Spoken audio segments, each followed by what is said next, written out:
South Asians have embarked on some of the greatest historical journeys undertaken by mankind. Gujarati and Punjabi communities who came from the Indian subcontinent to Africa eventually made UK their home. Businesses established by East African Asians in the UK and the challenges that came with it have had a strong impact on their personal lives.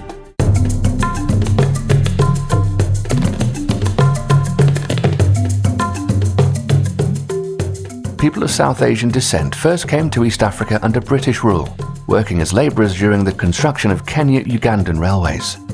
Asians had taken a middle position during the colonial period, with the British dominating and the African majority coming lower down. Beyond the 1940s, South Asian settlers in Kenya and Uganda flourished in businesses and other sectors. Gujarati and Punjabi people who once lived in East Africa had many memories of time spent there. Yes, my name is Jafar Kapasi, and I was born in a place called Masindi, northwest of Uganda, in the kingdom of Bunyoro, Gitara. My grandparents, they had a business set up in the state of Gujarat, in Kathiawar, and the business was going downhill. So my father was the youngest of the 5 brothers. So my grandfather decided to send my father, who was only 14 years old, to Africa. And the only connection he had with Africa was one of my grandfather's cousin was in Mombasa, and he was in printing business.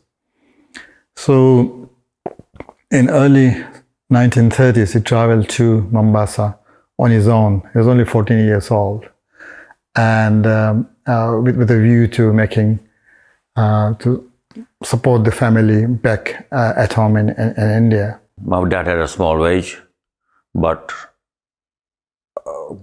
and yes, my mom, she used to do the sewing, and she used to do the African flags for somebody, and the Kenyan flags, and she used to do canvas gloves and all that, and we used to help her when we come back from school to turn the canvas gloves around, and she used to earn that money to pay for school fees. My father was a building contractor in Kenya, so we used to manufacture railings, like steel railings, and used to work in a shop, welding shop. So we used to manufacture our own joinery, work to supply the building sites. So I used to work with my father on a building site as well. I used to do a lot of reinforced steel work. My father used to help. So me and my brothers, they came to England at that time. So I was working with my father all the time. My father went to Kenya and worked for the British government. He was an engineer, and he was working in the Ministry of Transport and Ministry of Development. So that's fond memories of living in government-provided accommodation in big bungalows and big spaces, and it was really good life. So after Nairobi, my father moved to Mombasa in '63 for about 2 years, for a year or so. Yeah, that's right. '63, we moved to Mombasa for about 18 months, and again with his job, and again really fond memories of Mombasa, the beaches, the weather, and very much remember the very mixed, diverse communities, and we all lived together in perfect harmony, perfect peace. Muslims, Sikhs, Hindus, and the local people, wonderful, and learning the language, enjoying each other's food, enjoying each other's company. The house I lived in was, there must have been in those, there were 10 rooms in the building, and I think we had 2 rooms, and others, there must have been about 6, 7 families living in the whole block. At that time, I had 2 elder sisters, and my uncle, my mama, was also living with us because my grandfather, Nana, had passed away. So my father was looking after him, and my nanny was living with us. So it was my mother, father, my 2 elder sisters, myself, and my mama and my nanny were living in those houses. Everybody was looked after. You know, in the morning when we were getting ready, all our shoes were polished, all our uniforms were there. So you just pick wear it, go to school. And in the evenings, I used to go and play badminton with my dad. So I will change it into a white skirt and white blouse and canvas shoes. And I used to love badminton. Life was going very smoothly. I had 2 brothers. I'm the eldest. My mom was a very active woman at that period because she could drive the car and she used to speak 4 languages at that time, yes. So the life was going very, very smoothly, very nicely. We had so many Gujarati friends there, and actually I used to speak Gujarati at that time. The earliest memories are, of course, of the growing up in that village, which was a very happy atmosphere.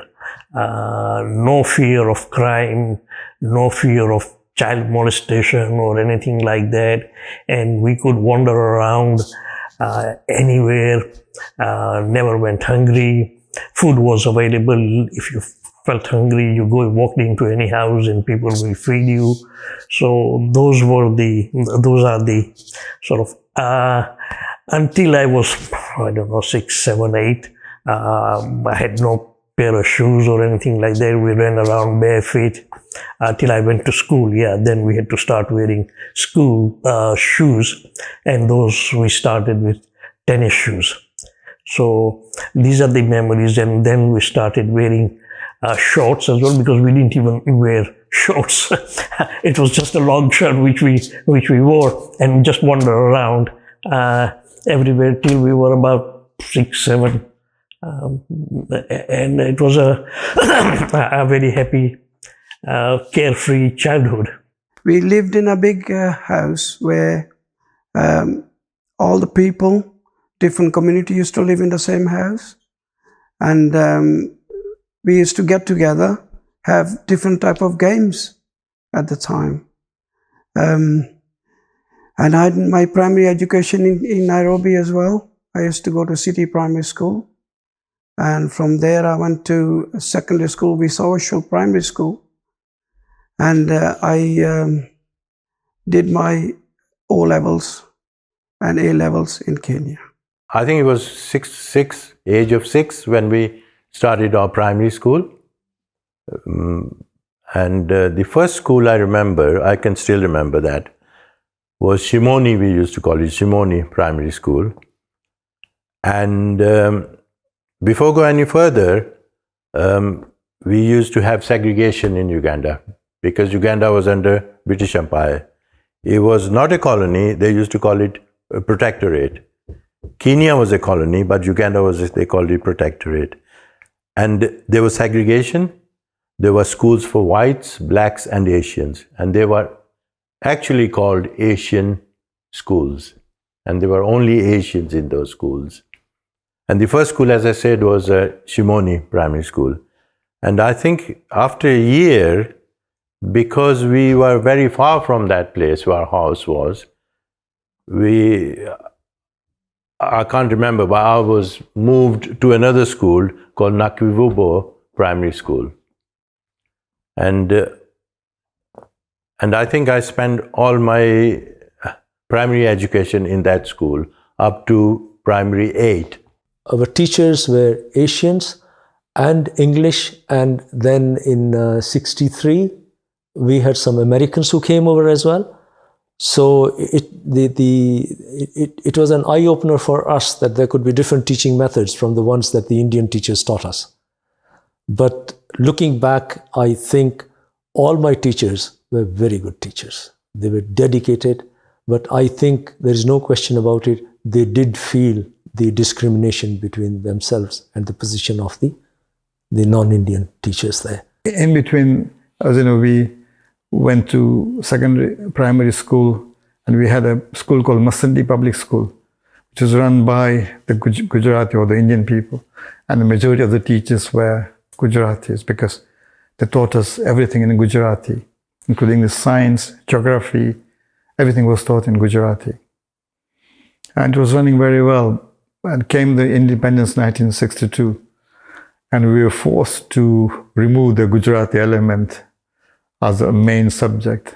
I think there was a kind of a harmony, especially in the villages where we lived, in the village. There was not much rivalry or anything, but basically the life in Kenya was compartmentalized. So the Indians lived their own separate life, and the Africans lived their own separate life. Whites were totally aloof and exclusive, and you couldn't approach them. They only came, like the saying was, when they wanted to collect the tax or when they wanted to enforce their laws that they had passed it. Apart from that, you never saw them. There were areas within Moshi which we knew were European areas. And I do remember that on an occasion that I'm walking down a road and some Englishman came out and asked me, what am I doing here? So we were aware of that. So, but then you see, the thing is that I think you were conditioned into accepting it as it was. It was a beautiful town. I think in those days, the population was around 25,000. It happens to be at the foot of Mount Kilimanjaro, which is the highest mountain.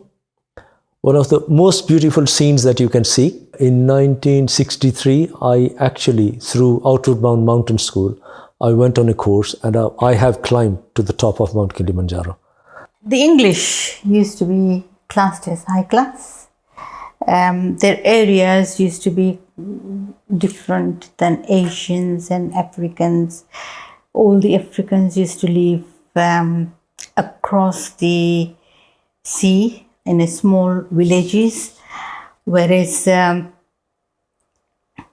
English people used to live on seaside, and mostly the Asians were in business, so they used to live in town, main town.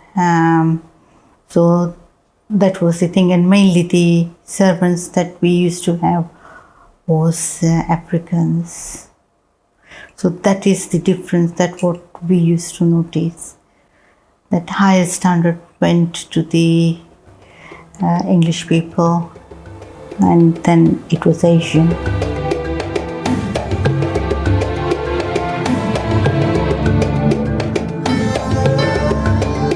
With the independence of East African nations looming, Asians holding British passports made the decision to leave for the United Kingdom.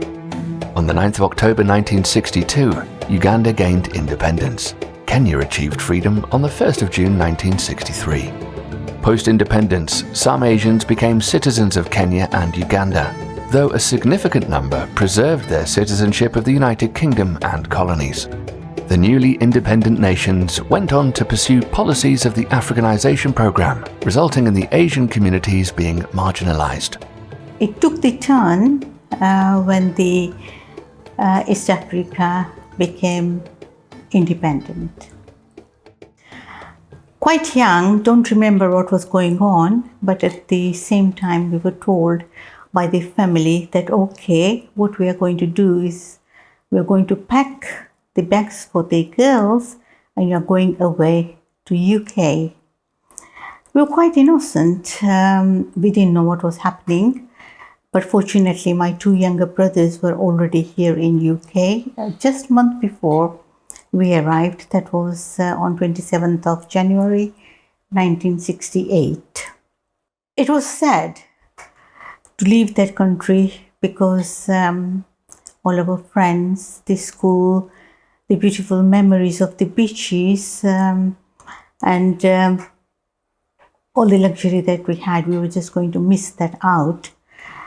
So on the 27th of February 1968, we were sent back here due to the riots and things. In 1968, what happened was people were moving out their youngsters before. That's why we came in 67. But in 1968, there was an amendment to the Commonwealth Act. which created a situation where we British citizens were going to be made into second-class citizens. We were going to be made into British overseas citizens. And there would be immigration regulation applicable to everybody who was a British overseas citizen. So this created an exodus of the Asians from Kenya. People in Uganda did not do that because Uganda was a prosperous country. They never expected that they would have a problem. While in Kenya, after independence in 1963, the government started what was called an Africanization program, where they started that with the civil service jobs, lower end, then they moved to other, then they were moving into different sectors. And they were slowly trying to create positions for the Africans to take on. And most of the people from the Asian community who were in employment were being made redundant. So a lot of them were slowly coming. And then when this amendment to the Immigration Act came in, a lot of people felt that they would get stuck there and they won't have a job. Because once, if their post is Africanized, then they wouldn't have a job. They couldn't do a job and there was nowhere they could go. So there was an exodus and everybody wanted to come to UK, and they left everything. They left their houses, they left all their possession and just wanted to get onto the plane to come to UK. When we signed that document, whatever to make us British, or the creation of the Commonwealth, at that time, I don't think anybody knew, but the DC, the district commissioner, or the provincial commissioner came around and told everybody to sign, and they explained through the elders, and people just signed that document, and that made us British. I came here because my parents said, you come to Africa. I said, all right, I'll come down, and I applied here for going back to Africa. They said, I can't go back, because I just come after the independence. I can go there and visit my parents, but I can't stay there because my parents were there already. And they had a firm, building contractor firm there, and I couldn't go there. So I just stuck here. I wasn't very, very well, I did take it very well because I was born there and they rejected me because they didn't want me. So when I come to this country, I said to myself, British people are better because I wasn't born here. All I had was a British passport, and they accepted me. They gave me everything here. And when they got the independence and they didn't like Asians, they want Asians to go out. And that was 1968 when Amin from Uganda, he announced that all the Asians should go out of the country. But still the president of the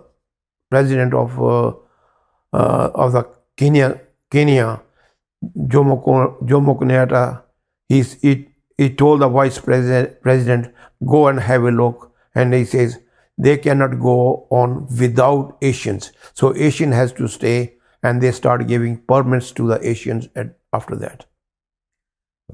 Before I left, after the independence, I think the Africans had this feeling that the Asians have got the economy in their hand, So they were waiting that as soon as they leave, they grab, In those days, any businessman, he has to give a share to the African if they want to run a business, because it's making difficult. Because sometimes, that people come to your house selling goods. They're selling your goods, if you don't buy them, they say we'll report it to the government. So they will be deported in those days. See, some of difficult where they were, some were born in certain time, so they were Kenya citizens. They bought Kenya citizens, so therefore they stay back. There was still some British stay there, but what happened when they got British citizenship? They have to give a share to African part of it. If you don't give it, they deport you. They say, they deport you. It was when it became independence, when the Africa and the people of African people understood and came and got more knowledge that Africa actually belonged to Africans and not the Asians and not the white, and hence they claimed the country, Uhuru. And when it was 12th of the 12th, 1964, 12 o'clock at night, when it became independent, I'm sure that was the date, I was quite young, but I think it was what I can vaguely remember, that they all came with machetes and all these sticks, and they started breaking because they were so overjoyed that now they got their freedom. What I mean, we lived there, we never thought about coming out of the country. We never thought about anything about never to come out of the Kenya because we born there. And difficulties of the security, there's no security. One time ago, my father and my brother went there to Kenya. They had a coup in Kenya, and they put a gun on my father's chest. They tried to shoot him. Then something comes to his mind, he let him go.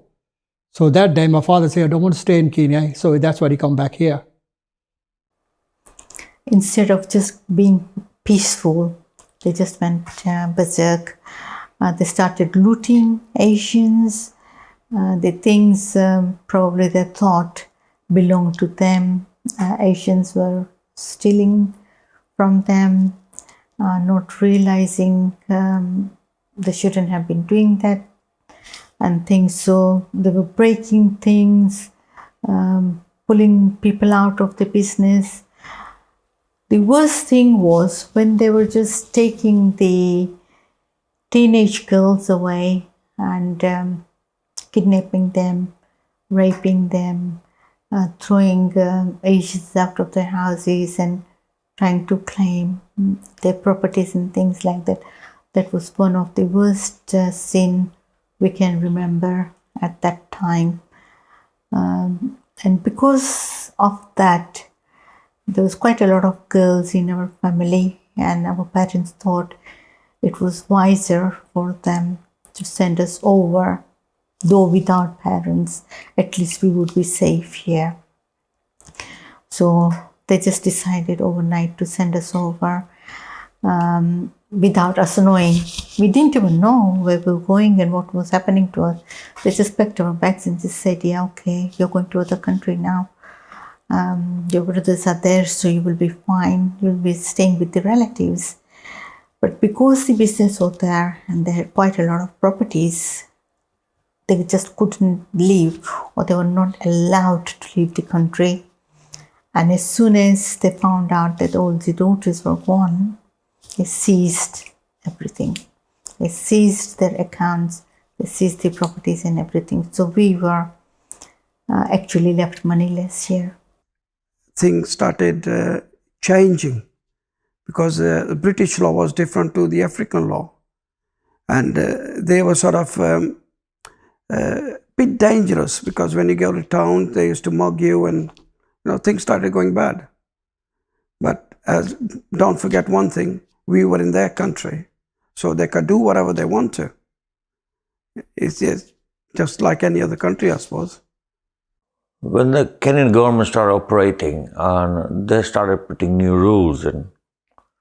And new rules were, the one instance was that a guy is running a corner shop or a big company on a road, and if an African citizen, who is an African, if he says, I want this shop, and there was a law there that you have to give him that shop. He'll pay you the money, but you have to move out from that area and you find you another shop and you start running there.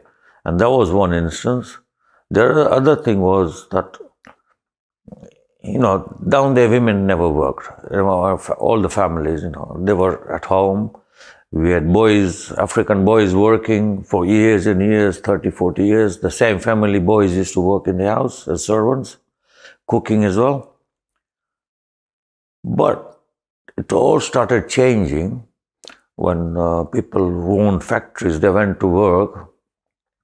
And these African people who used to work as servants, they knew in and out of the house because all the family worked all the years round. And suddenly, they used to rob the house, even kill the woman who is in the house. And we used to call it a panga gang. You know, they used to have a big axe and they used to kill. So, because they can't tell anybody who'd done it. And then they used to run away. And so there was this fear going around, and there was a lot of fear. Even my dad, we were going to stay there. He was going to stay there. But in the end, we found out life would be very difficult later on. We didn't feel anything because we were in a different league altogether. We used to play football. We used to mind our own business, never bothered about the politics side of it. But it did affect us eventually, because things started changing, the government people started changing, the law started changing, and it was very hard to go by that law, because if you go by the law, if you can't understand it, it's very difficult. It's just like very simple. The law was very strict. The law didn't look at the British way of life, it looked at the Kenyan way of life. So whatever they felt was good. You know, it's like going to a shop. They would demand their own prices, you know, money-wise, because in our time, they used to have a tough life in Kenya, the Kenyans. But when everything changed over, they thought they were superior. They wanted everything for themselves. They became selfish. So wherever they got their hands on, money-wise, good-wise, everything, you know, even beating people up at night, is what started happening eventually. Well, we had quite a few sentimental things in Kampala, but obviously the scene that I can remember is when most of the family members had left, and I've got some tears now in my eyes because our dog called Tommy, I could feel, you know, he could see that we are emptying the house, and he was just turning around and around, and I think I can never forget that in my life. You know, it's called Tommy, and you know, I think the feeling that probably dogs have, like they say, dogs are more honest to their owners than sometimes the family members. And I could feel exactly what he was feeling. And it was a very sad moment for me at that time. I'm sorry. Yeah, that's the memory. And thousands of other memories, but this memory is very sentimental. Leaving behind properties and all those things, those are materialistic things. But this was something very special. My government will respect all citizenship certificates which were properly issued before the 25th January 1971. This is the point number one. However, with respect to such certificates as were illegally obtained, this will not be respected and will be cancelled in accordance with the provisions of the law. Did they take anything away from you? Only money they are taken. You yourself, did you lose anything? Yeah, I had to give everything except 5 shillings.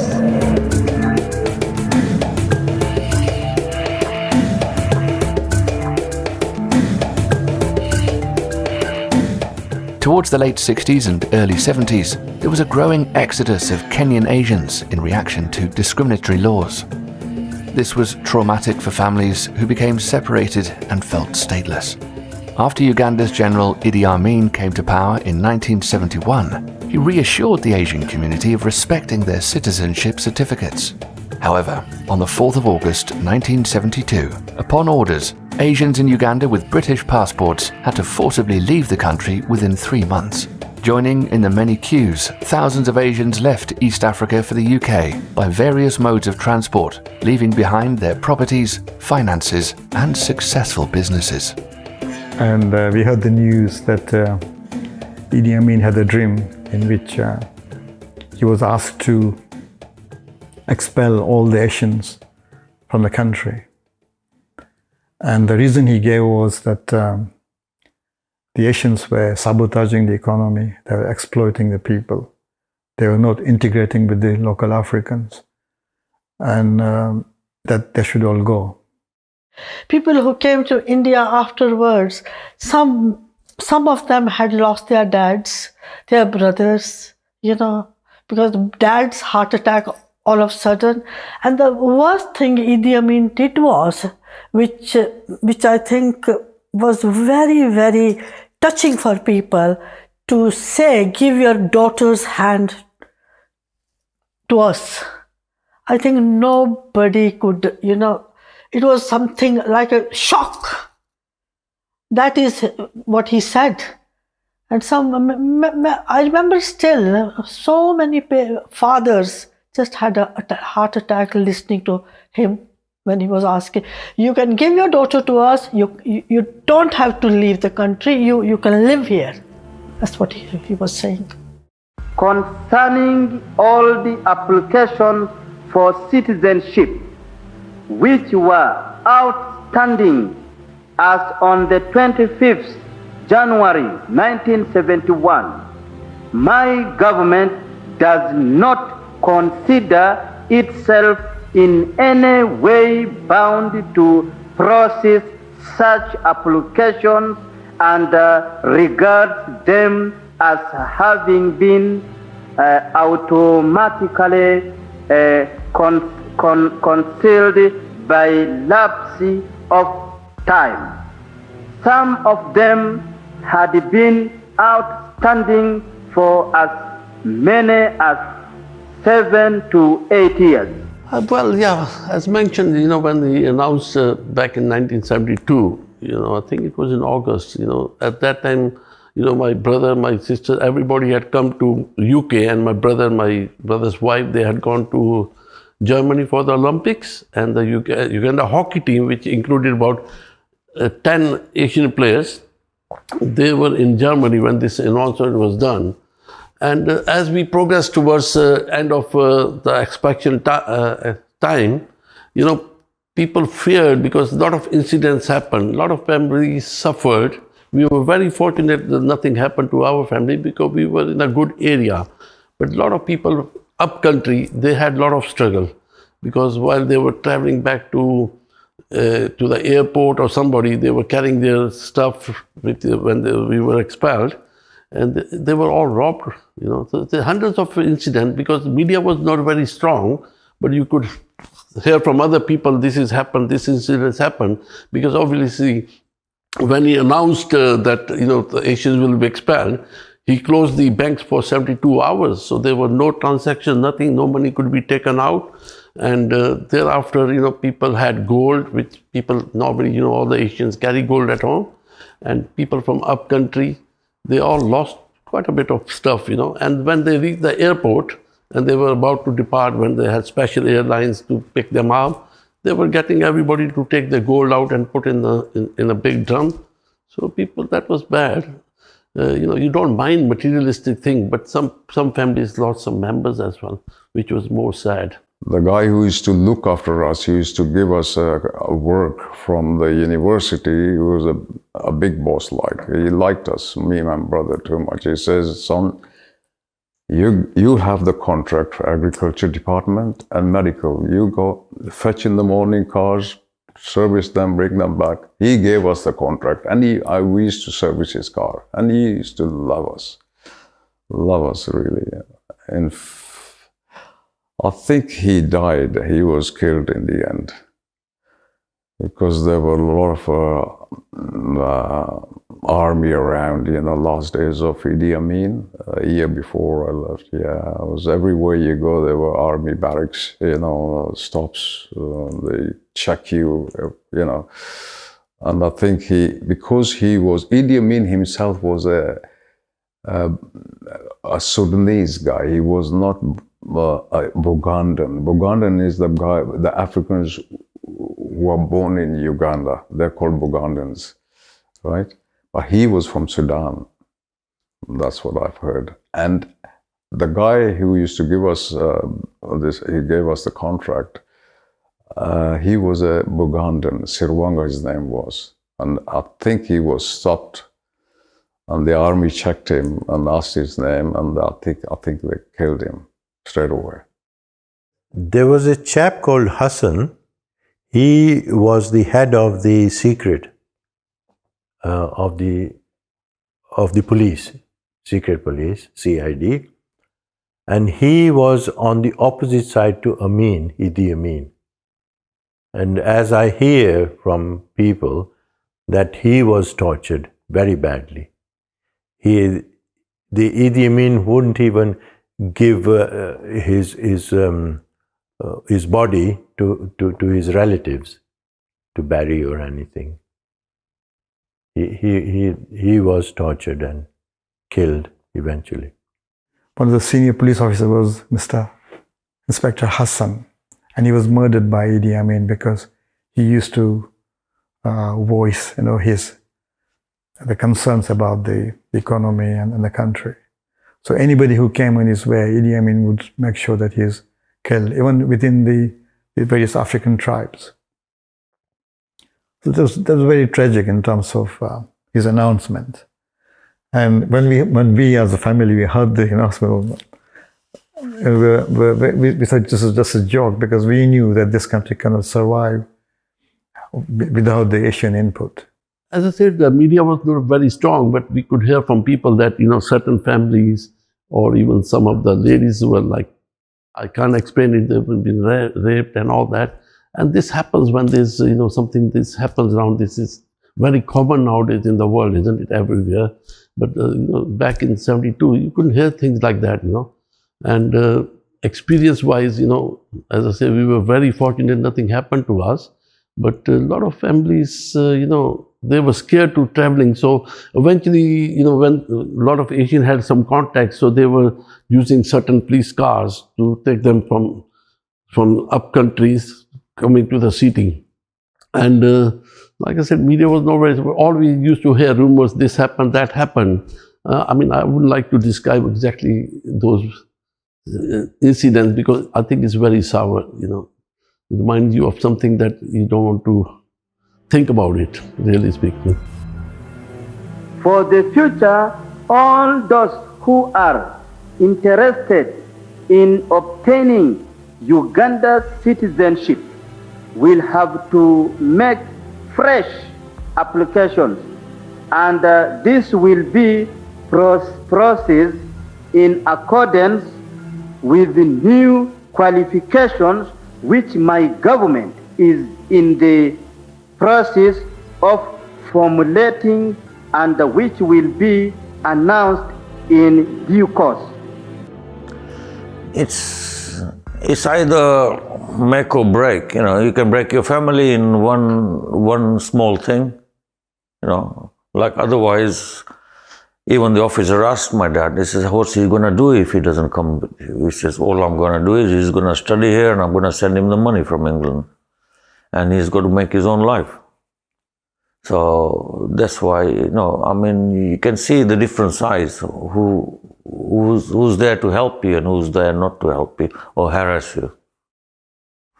So a lot of people were worried that they would get stuck and what would happen to their children. So they left all their possession and paid over the odds to get seats on planes to come here. So there was a major exodus. My younger brothers, sisters, and my mother also came. My father stayed back, but they also came because they didn't know what was going to happen.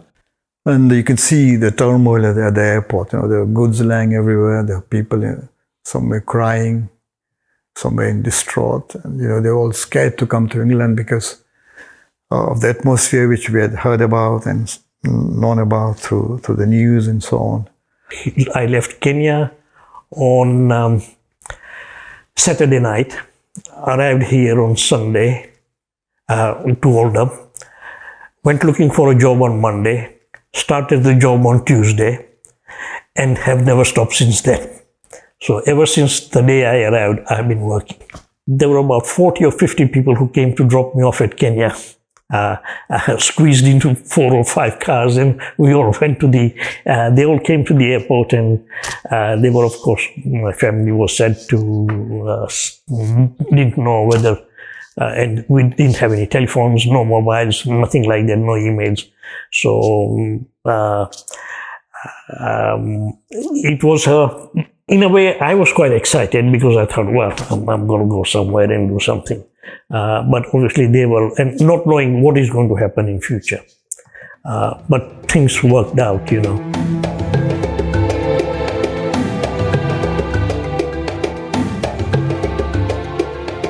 We must be mad, literally mad as a nation, to be permitting the annual inflow of some 50,000 dependents. It is like watching a nation busily engaged in heaping up its own funeral pyre. The Commonwealth Immigrants Act 1968, which was an amendment to the 1962 Act, had a major bearing on East African British citizens.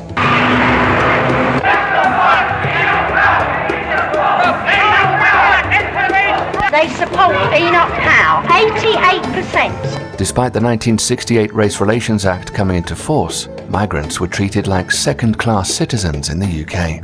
During that period in history, the infamous Rivers of Blood speech, delivered by Enoch Powell, added more fuel to the fire. Consequently, East African British citizens had to initially experience a significant drop in lifestyle. And obviously we didn't want to live in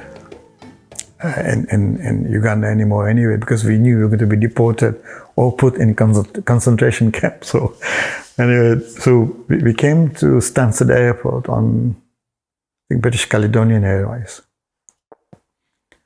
And when we were coming down the flight, we landed, and the first people to greet us was the NGOs. And they welcomed us so warmly, we couldn't believe. There were smiles, they were holding our hands, said, please come down, welcome to England, we'll look after you. You don't have to worry about anything. I said, my God, this is completely changed what we believed would happen to us when we would land. And they took us to a shelter where they gave us warm clothing. Because it was winter, we had never seen a winter before.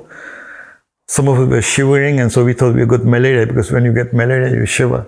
So we thought, oh God, my hands are shivering because of the cold. So we're still wearing the warm clothing back from home. And we were told, look, place it down, and we'll give you a biscuit and some tea. And we were told that we will take you to a camp, a military camp. So that's why they said military camp, because we just left the military regime in Uganda. So what do they mean by military camps? They said, look, at the disused camps at a place called Linfield Camp, which is in Surrey. My brother was here, my older brother was already here 2 years before I came, and then he came and picked me up from the airport. It was the month of January, I think. It was really cold, and I came from tropical country, you see. So, and he used to live around somewhere here. So in the evening, we're driving on Coventry Road, and I saw these terraced houses. I says, by the way, I said to my brother, I says, what's all these? Are these army quarters? He says, no, that's where, buddy, we live. Because we had all detached properties, bungalows also, good sized land, front and back. Anyway,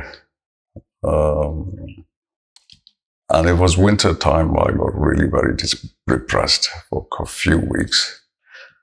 And then my brother says to me, he says, Idi Amin never announced it then, when I came, but we heard the rumors that all the foreigners are going to be kicked out.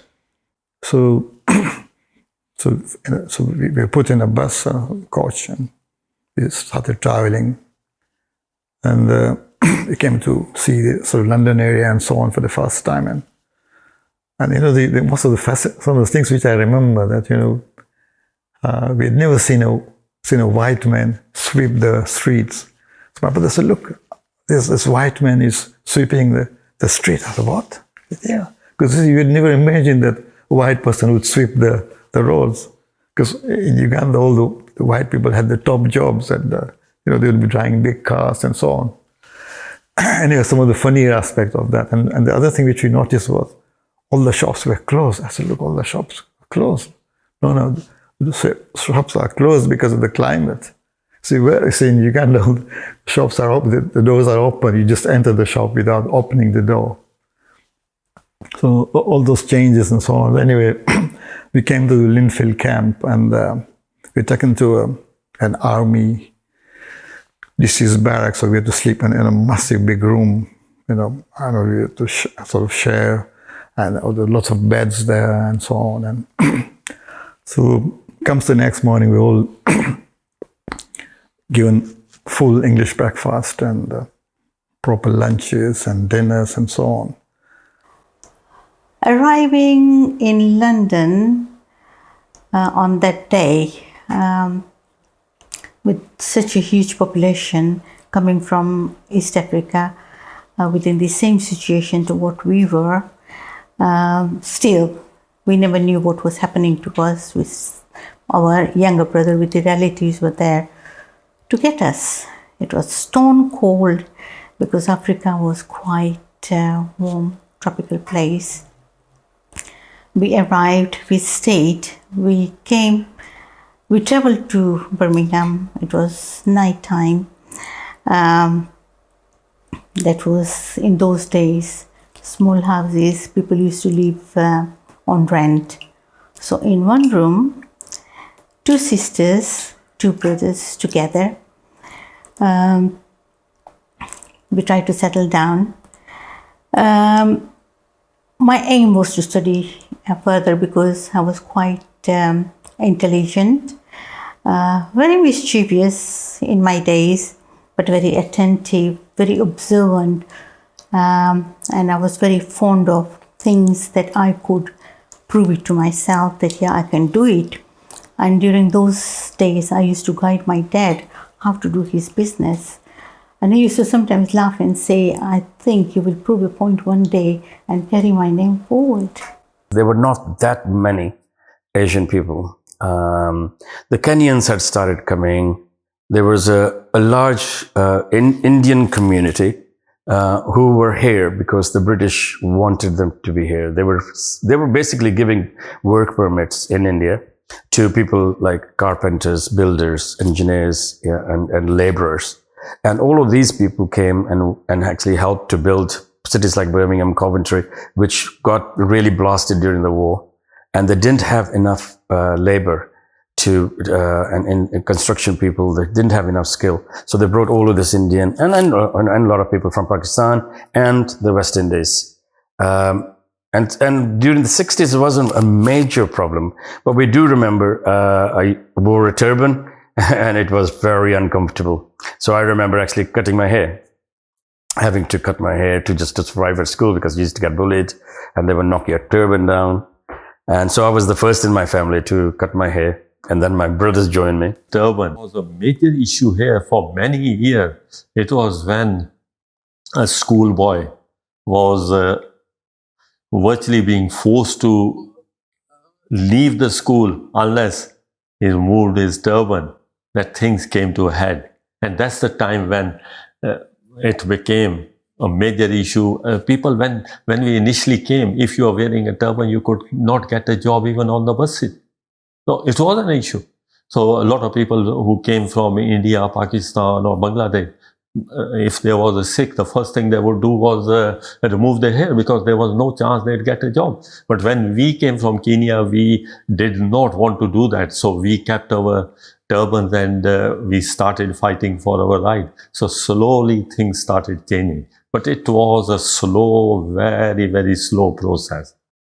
My wife's father, when he came in 1958, they were not giving him a job, and he was a skilled, amazingly skilled carpenter. But they will not give him a job because of his turban. And so he had to take his turban off. got a job, and within a week, he started wearing his turban again, and they never said anything to him because he was such an amazing worker. He was hanging 6 doors while the other people would hang 3 doors in a day. So they were amazed. And then slowly, I think the bigger companies started to accept that, especially the Sikhs, they're coming from that background of being engineers and builders. Yeah, where a lot of them are carpenters, engineers, construction workers, and they welcomed them and didn't have much of a hard time. In this country, in 15 or 20 years' time, the black man will have the whip hand over the white man. I can already hear the chorus of execration. How dare I say such a horrible thing? How dare I stir up trouble and inflame feelings by repeating such a conversation? When Enoch Powell made that speech, I don't think I was aware of the political implications, what he was saying. We were already at his stage at that time when we were looking at the fact that discrimination, racial discrimination, was not right. And what this fellow did was just creating fear. I think one of the buffers that we had against things like that was that because just like any immigrating community, you create a sort of a focus around a group that you have, and that helps as a buffer against things like that. So because it's a small community, that it's united, we get together regularly, and you're able to talk about these things, and you look at the pluses and minuses of it. So look, everything is surrounding us is hostile. There's already hostility in Uganda. They're being deported. They're coming to England, where that was going to be our next home because we had British passport. There's already atmosphere so much against us. How will we survive in a country where people don't want us? Nobody, I think, was willing to face the negative side of it, that what if the local Englishmen turned against us because of our experience of how we were pressured into leaving our businesses in Tanzania and in Kenya, that could that happen here? That was a question that needed to be answered. There was a lot of races in England here. I went when I came here. One of the places I went over there to look for the job. Then first of all, they said you have to give a try for the job. I gave him a try for the job. Then say, all right, you are all right, fine. But unfortunately, we don't keep colored people. Then I told him, if you don't keep colored people, why did you waste my time in here? And then he didn't speak anything. He said, he just walked out.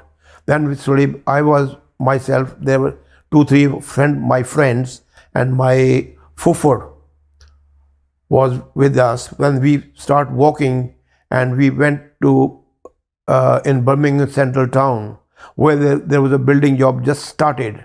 My fuffer says, go and try here, probably you might get a job here. I went over there and asked the job. There's a foreman over there. He told me, all right, we got a job here and you can come on Monday. During the daytime, there were a few white people, but majority of the workers were all immigrants, Indians and Pakistanis and Bangladeshis at that time, and a few West Indians as well. And I didn't know that West Indians were different from Africans. But that was one side thing. On the night shift, 99% of the people were immigrants. The white people didn't work the night shift. I personally didn't experience any. So I used to hear a lot, but I personally didn't. I had 1 or 2 incidents when I went to a council house for a reason, and the security person there, he called somebody to come to the counter, and he said, "There's a colored chap here." So, but he was not abusive to me. But on the conversation with the other person on the phone, he said, "It's a colored chap here." But things like that I used to hear. But other than that, nobody had abused me in any way. Like nobody's told me I'm a Paki or I'm a Sikh or what. Nobody's called me by names or like that. I used to hear that they used to get beaten up.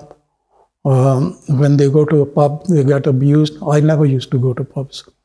So they used to get beaten up. They used to have a fight with the whites and those kind of things. But nothing else. Yeah, they didn't want us here. Reason being, they thought that we were coming as such in a bulk to ruin the country. Because I still remember, and if I go back, we were interviewed and televised at the evening. We arrived on the airport on the 28th morning that we were coming from Africa in one of the planes that we were just sent back. And somebody made a remark of herd of kettles arriving, something like that during those times. And the changes that were going to happen up here, and very much against the color of the skin as well. Certainly, anybody can do that. I think you're wonderful. Oh, may I do 100%. Mrs. Hi. Thank you, Mrs. Howe. Mrs. E. Slough. For he's a jolly good sailor! I like you all and thank you very much. Hello!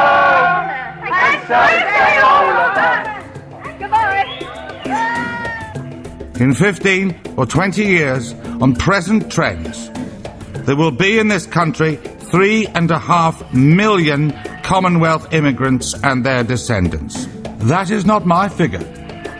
That is the official figure given to Parliament by the spokesman of the Registrar General's office. There is no comparable official figure for the year 2000, but it must be in the region of 5 to 7 million, approximately 1/10 of the whole population and approaching that of Greater London. I still think he was right. It is happening. Whatever he used to say is happening. We only used to hear his speech, that's all. But other than that, what happened, we don't know. But I have heard his speech when he mentioned rivers of blood. Yeah. But when I look at it now, it is happening. Whatever he said is true. The violence, what happens now in UK, it never used to happen in those days. But he said that, and it is happening now.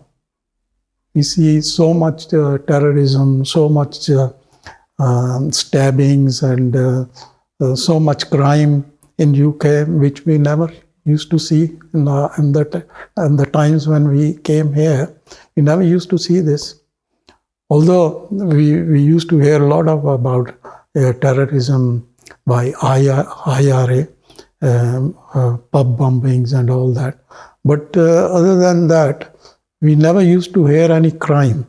I still remember when my mother a milkman used to come to our house to deliver milk, and she used to put the money into the bottle for the week's milk we used to get delivered.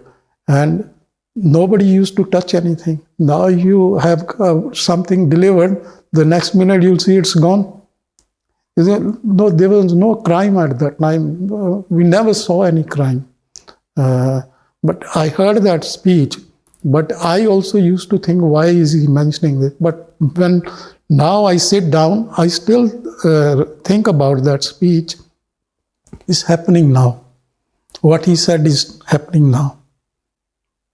I think the British made one mistake by giving everybody a British passport, right?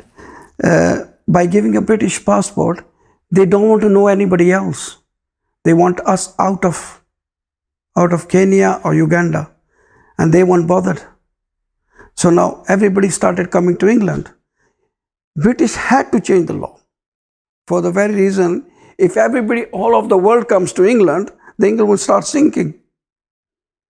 So we have a limitation of how many people we can absorb. I think even in those days, we found that we were making inroads into the economic and the commercial sector here anyway.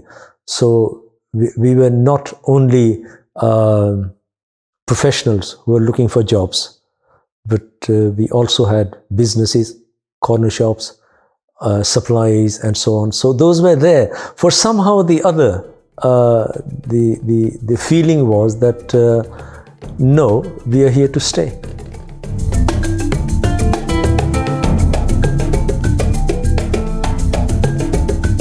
Many South Asians with successful businesses in East Africa had to start again from scratch after emigrating to the UK. Some set up small family businesses, which gradually expanded, whilst others saved money to invest on a larger scale. Although there were economic implications, most individuals reclaimed the success they'd left behind in East Africa. With the passage of time, South Asian businesses in the UK positively integrated and succeeded. And when I came here, in the first job that I was working in a factory, so for the first day I went in a suit because I didn't have proper working clothes, as they call, a duffel bag and a duffel coat and things like that. And I thought, well, everybody went to work in a suit in England, So I went to, and all the girls who were working in the factory, they were giggling behind my back, or even possibly when I was there, I can't remember. And the another incident, and that was, people find it difficult to believe, but it actually happened. I just wanted to prove how hard I was working. So when, so I was busy carting the crates and things like that, and then the siren rang, and that was for tea break, and I didn't know what the siren was about, so I carried on working. And one old lady came up to me and said, "You can stop working now, it's tea break." And I said, "Oh, okay." So, and I didn't have a mug as well, which I bought the following week, not Saturday, we won't. But at that time I didn't have a mug, so I said, well, no, so tea break, and everybody was going up to and queuing in front of a big urn on a table and making a cup of tea. So I didn't have a mug, so I went and sat in a corner.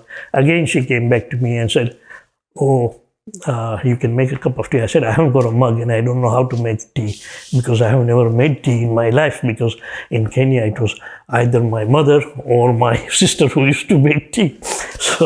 So she said, "Oh, well," then she went and whispered with some other women, and then she made me a cup of tea and gave it to me.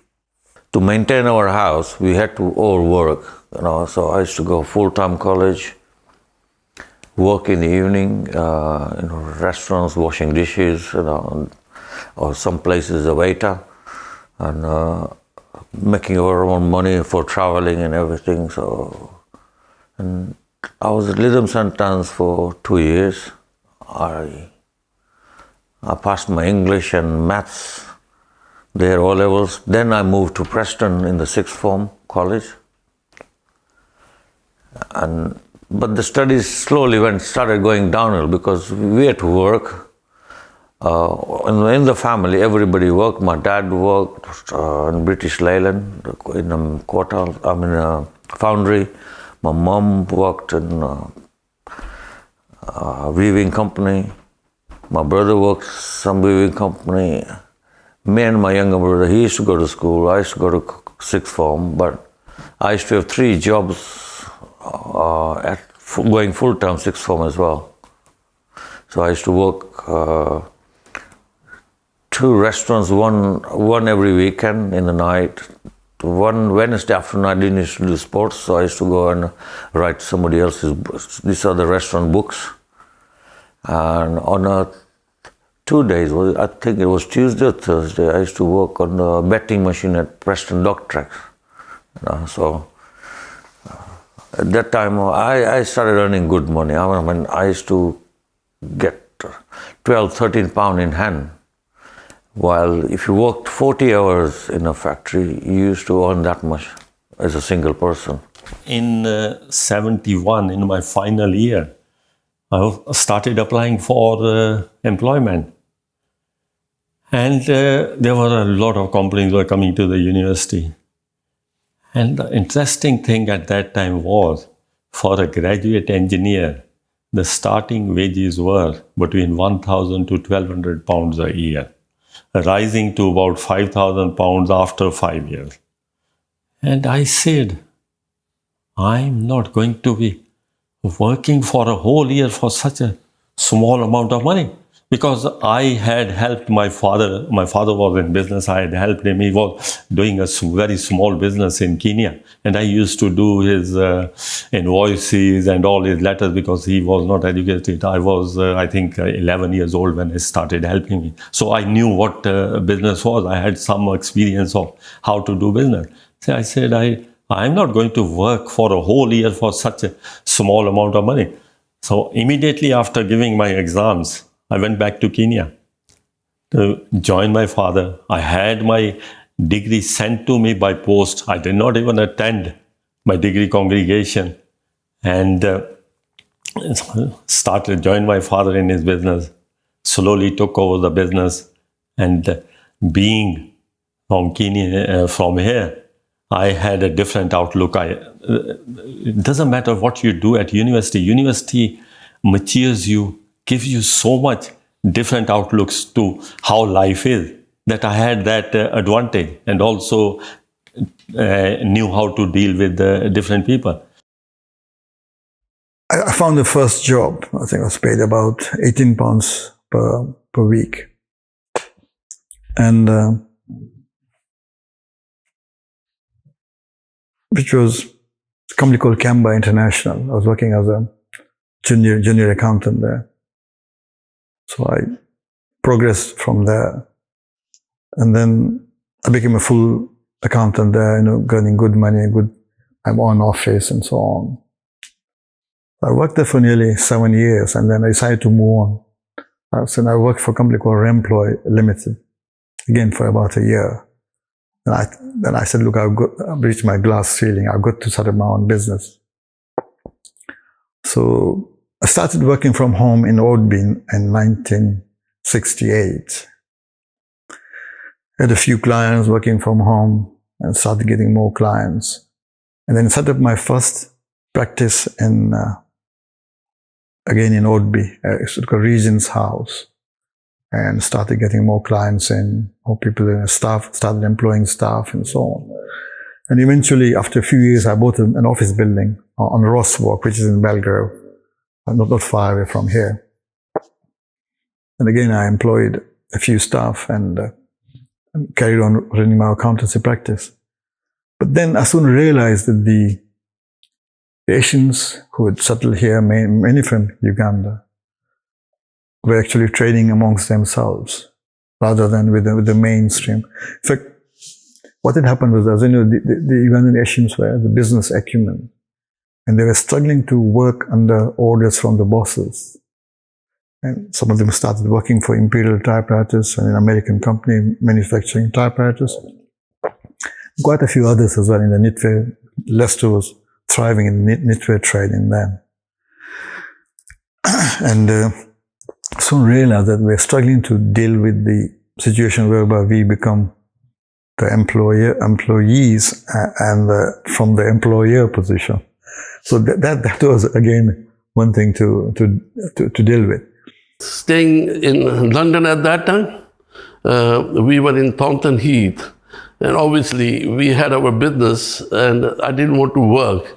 So during weekends, I did a bit of cabbing, like taxi. I used to have a good car And mostly I had people from Purley's, Croydon, who used to go over the weekends to West End to go and watch plays and all that. And I used to take them there, come back, because there wasn't too much traffic back in the 73, 74. And in the evening at night, I used to go and pick them up again and drop them at home. And I could probably get about 10 to 20 pounds of tip, which was more than my fare to them. And also I was, in Croydon we have the Home Office, so I used to be called to pick up some documents for people who were retained at the airport to go and give those paperwork to the department there. So good fun there, obviously, and then coming up here, we had to start a new life. So we looked around what to do. Obviously, we are in the electrical trade, back from 1929, and now it's 2019. Now we are in this trade for 90 years. So my son, my nephew, third generation into the same business. When I came back from Kenya in 1988, we decided to set up our own business as a consultant and as a builder. It went very well for about a year or so.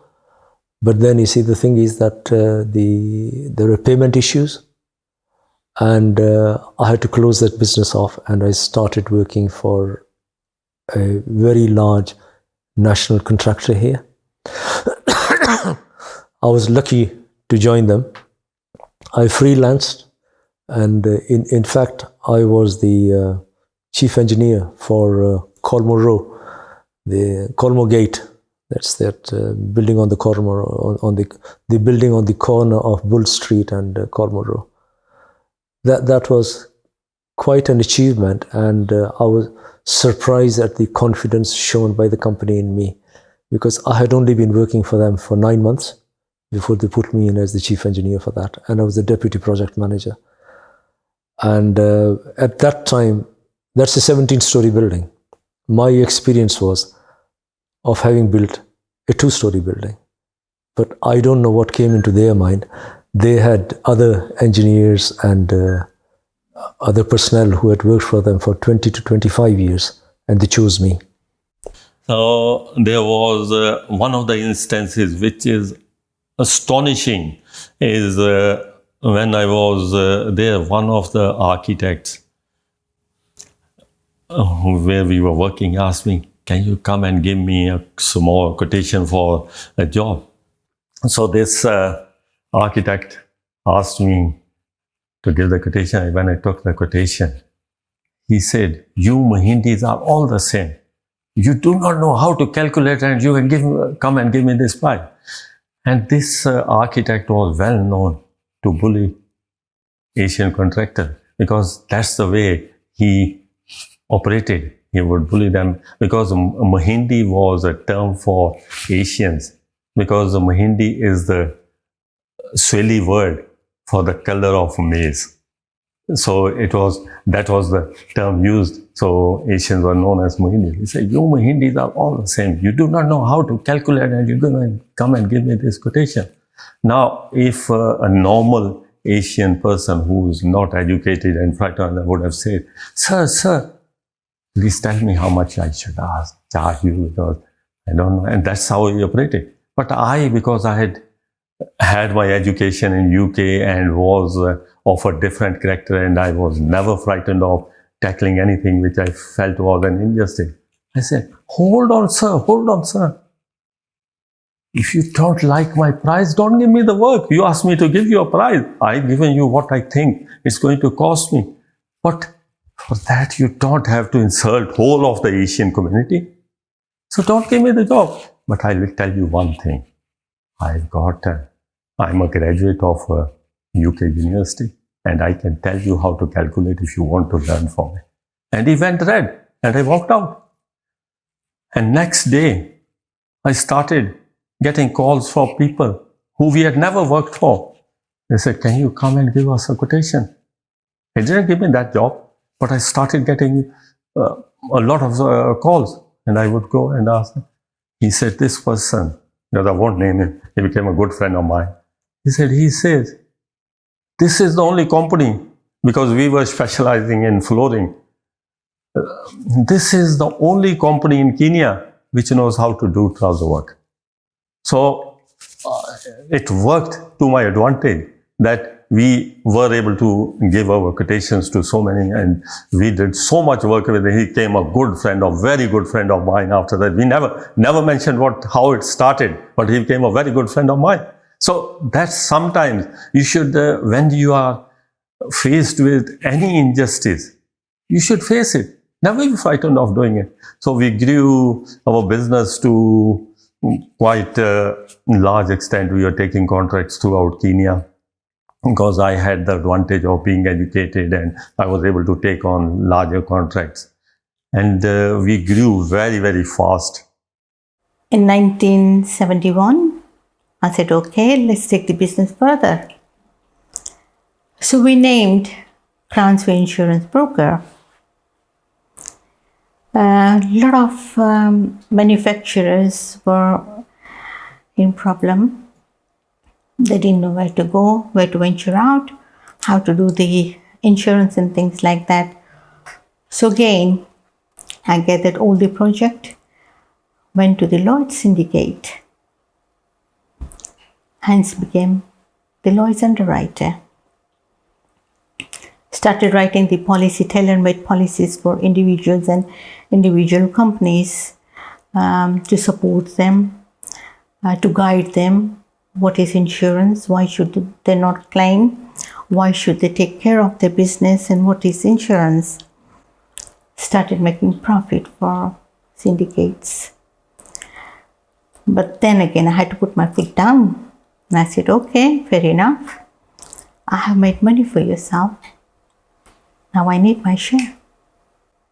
I was just sitting and having my cup of tea in the balcony in New Delhi, and I saw a plane just like going, and I was drinking and I looked at the plane, and the first thing in my mind came, I should go on plane, maybe UK. I don't know how it came, and I said, all right.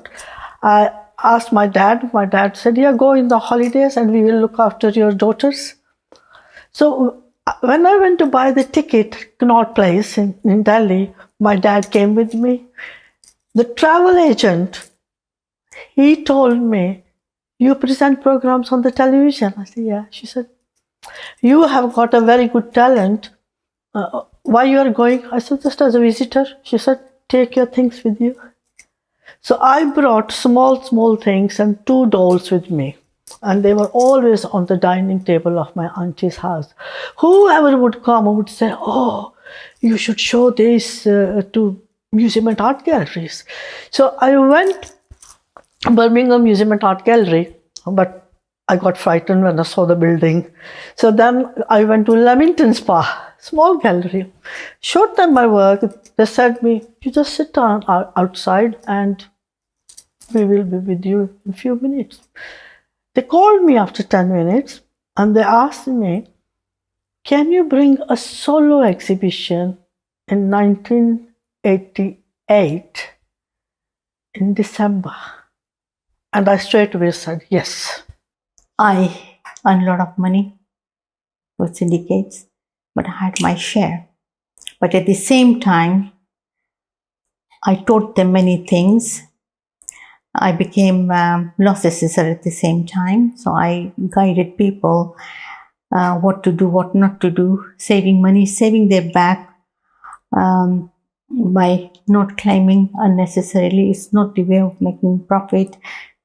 You all go into liquidation because there is no liquidity in your business, but you're just trying to get the money somehow from somewhere, which is the wrong way of business. And to be on honest side, I was well known for that, guiding them, making their business prosperous, teaching them what to do, what not to do. And not only that, there became some ladies as well, wanted to venture out into the small business within the house area to start sewing or manufacturing and things like that. So we moved to Birmingham. So we started our electrical business in 1975, just 4 days after my wedding, which was on the 1st of November. And after 4 days, we started our business. And, obviously I couldn't give much time to my wife because, new business. So at that time, there was a fashion of people used to buy houses and they used to live in 1 or 2 rooms and they used to rent out the rest of the room. So for us, it was good because we were called upon to go and install like electric meters where you put your money and you get your electricity. So me and my dad, we used to go in the evening, every evening, and go and install those meters, and there was good money in that. So after that, we moved further up into business with my brother, and I was with him for 7 years. Then we parted company, and we set up our business here, which is called S&D Electrical. I think it's like a household name in electrical. Just like East End Foods, our name S&D is a household name in electrical. And we cater practically every item that people can't get anywhere, we specialize on those. So if you can't find anything electrical, we will definitely have it. So here the business I set up with my 2 other brothers, and we grew this business to a good profitable margin. And we have other 3 branches. One we used to have in Leicester, which we sold. We had 1 branch in Slough, which we also sold. At present, we have a branch in Manchester called S&D Electric Manchester. We have 1 branch in Wolverhampton, again in electrical. Our family, even my cousins in Leeds, London, everybody's in the electrical trade. So as I said, we are in this state for 90 years, and our new generation also is there. Now with the new generation, they are taking this business further up in a way, because I'm not a computer man, but these kids, they're all into computers, so they are taking this business to the next level. I think we are one of the largest Asian electrical independent in the country, and known around London, Leeds, everywhere. So we get customers from all over UK practically, and our main supply to all the religious places, religious institutions, we supply most of them here, throughout West Midland and even London, because we specialize in certain items which not too many people bring in. So at the moment, we are planning another branch. We work this S&D Electrical Group in Birmingham. We operate from about 60,000 square foot with 2-3 different warehouses in different places. And we had a large growth of business last year where people were struggling. We grew 6.5% to the previous year. So now the boys are taking over. Eventually, I'm going to retire very soon. I'm still working at 73, but I enjoy my work. This was built by them, my dad and my brothers here, Sarjeet. He built that one. And because he was doing building jobs here, he knew all of the building works, and he knew everything. Then after that, we start manufacturing windows, porches and all that, and we had some difficulties in financial as well, at that time, but slowly we picked everything. Because it's in the blood, the carpentry and all that. My father said, all right, we start a business in this country. And because of him, he bought a patch of land where my brothers helped to build this business up, and they used to work outside, contractors as well, and they established themselves, we have been going for a long time, but now, we established, and the people know, in this area that we are here. In England, we used to go around looking for different businesses, what was available at the time. It wasn't easy Because I think biggest problem was finance. Without finance, you couldn't survive here. Businesses were expensive. We looked around, couldn't figure out what was happening. We went to a few places where they manufactured ducting and all that. We didn't go into it at all. So finally we decided that this is a business we are going into. Because we've always been in building works. So we decided to go into supplying. But in the shop we had a full machine shop. We used to do all different types of joinery, manufacture our own tools, manufacture windows, anything, purpose-made joinery. So it's been a tough ride, but we got through it. My father came down together, so we bought this land here, which we built this factory here to manufacture selling timber. And also when we started timber, we spent all the money on the building. So we didn't have any money to put the material in the shop. So we were running around to the banks asking for money. And the Barclays Bank says to us, oh, your building is not that valued, because in Semitic areas, the buildings are not very valued. So they didn't give us a hard time. So they just keep on borrowing the money. Then afterwards, we got one bank. We went to the BCC bank, and they started giving us money. But what they do is they want us to put all of our houses on a security reason. So after that, one of the bank, NatWest Bank, came and bought us from BCC Bank. The bank was gone bankrupt. So after that, the NatWest Bank trying to help us out. So they help a lot to us. Whatever he asked for, he always trying to help us. So that's what we build, slowly building. Then my brothers come from Kenya, so they join us all together. The only challenges we found was looking for a premises, applying for it, and getting licensed. That was the difficult part. But the rest for us, till today, we never ever looked back, because if you deliver right goods and consistency, you can never go wrong. Never mind wherever you open, you cannot. And when we opened this on moved to Birmingham, the first shop, we came in, look at it, and we hired a carpenter, we hired the builder, and we said, we want this, we want that, and we left them to it. And when it was ready, we were called back. It was all ready. So we cleaned it up, and a week after, we just came in, cooked the food, put on a display, and here we go. There were two other shops on the other road, same kind of us, and plus we were pricey than them, and we just went from strength to strength. And suddenly those two shops, they phoned my dad and says, how come you're so busy? He says, are you selling it cheap? He says, no. So my dad called them one by one to our shop. He says, you come sit here with me, see what we do, what price we sell. And as soon as they saw it, they say, yeah. So it's the food what you deliver, it's the consistency what you keep, and if you keep that, there is no problem. There is no. Love music, it made a difference. Listening to Kirtan, I enjoy Bollywood songs. I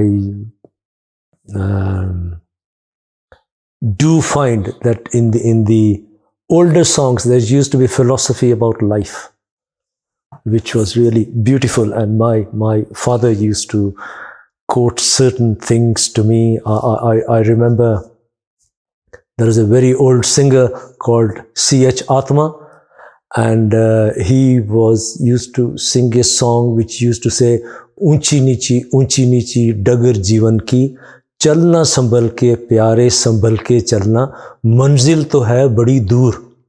Now to me, that is a philosophy of life in that one line. And then there is another thing that used to be in that line, which used to be that सूनी डगर पे तुझको चोर मिलेंगे लाखों, करनी करेंगे जरूर, धर्म कर्म की झोली कहाँ पे गवाई तूने, पूछेंगे तेरे हुजूर. Philosophy of life. In just 2 lines. And that's been the way I've led my life.